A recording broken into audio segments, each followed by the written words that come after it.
UPSC CSAT 2017 या परीक्षेमधला हा प्रश्न आहे. 52 विद्यार्थी असलेल्या एका वर्गातील 15 विद्यार्थी अनुत्तीर्ण झाले. अनुत्तीर्ण विद्यार्थ्यांची नावे काढून टाकल्यानंतर उरलेल्या विद्यार्थ्यांमध्ये रमेशचा सुरुवातीपासून 22वा क्रमांक आहे. तर त्याचा शेवटून कितवा क्रमांक असेल? पर्याय आहे 18वा, 17वा, 16वा, 15वा. पहा, हे गणित माणसाला थोडं गोंधळ टाकत असतं.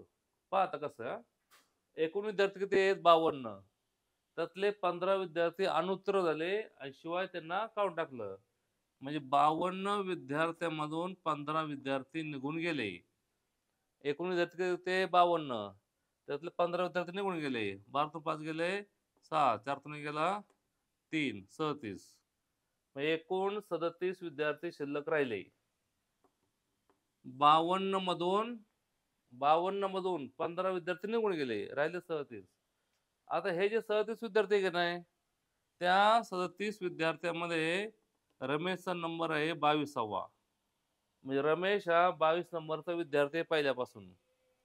म्हणजेच रमेशचा क्रमांक 22 आहे. याचा अर्थ असा होतो की रमेश पर्यंत एकूण विद्यार्थी 22 आहेत. रमेश स्वतः धरून रमेश पर्यंत एकूण विद्यार्थी 22 आहेत. मग पुढे किती विद्यार्थी राहिले? मग रमेश पर्यंत 22 विद्यार्थी गेले, एकूण विद्यार्थी 37. 37 मधून 22 विद्यार्थी गेले, उत्तराचे 15. हे 15 काय आलेत? विद्यार्थी आलेत. रमेशचा क्रमांक नाही. रमेशच्या नंतरचे विद्यार्थी 15 आहेत. पहा, एकूण विद्यार्थी 52 होते, त्यातले 15 विद्यार्थी अनुत्तीर्ण राहिले, 37 विद्यार्थी राहिले. त्या 37 विद्यार्थ्यांमध्ये रमेशचा क्रमांक हा वरून किती आहे? 22वा आहे. मग रमेशचा नंबर 22 म्हणजे रमेश पर्यंत एकूण विद्यार्थी 22 आहेत. मग रमेश सोडून म्हणजे रमेश पर्यंतचे विद्यार्थी सगळे सोडले तर किती विद्यार्थी शिल्लक राहिले? 15 विद्यार्थी शिल्लक राहिले. 15 विद्यार्थी शिल्लक आहेत म्हणून लगेच 15 उत्तर द्यायचं नाही. 15 विद्यार्थी पुढे आहेत, पण रमेशचा क्रमांक त्यांनी काय विचारलं? पहा, रमेशचा सुरुवातीपासून क्रमांक 22 आहे, तर त्याचा शेवटून कितवा क्रमांक, उलटा नंबर कितवा? मग ह्या विद्यार्थी जो आहे रमेशच्या शेजारचा, त्याचा नंबर 15 असणार आहे. किती असणार आहे? 15. रमेशचा नाही, रमेशच्या शेजारचा मुलाचा नंबर. तर हे 15 विद्यार्थी आले.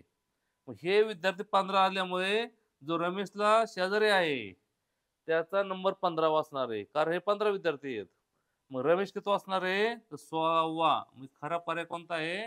16वा हा खरा पर्याय आहे, लिहून टाकायचा. की पर्याय क्रमांक सी.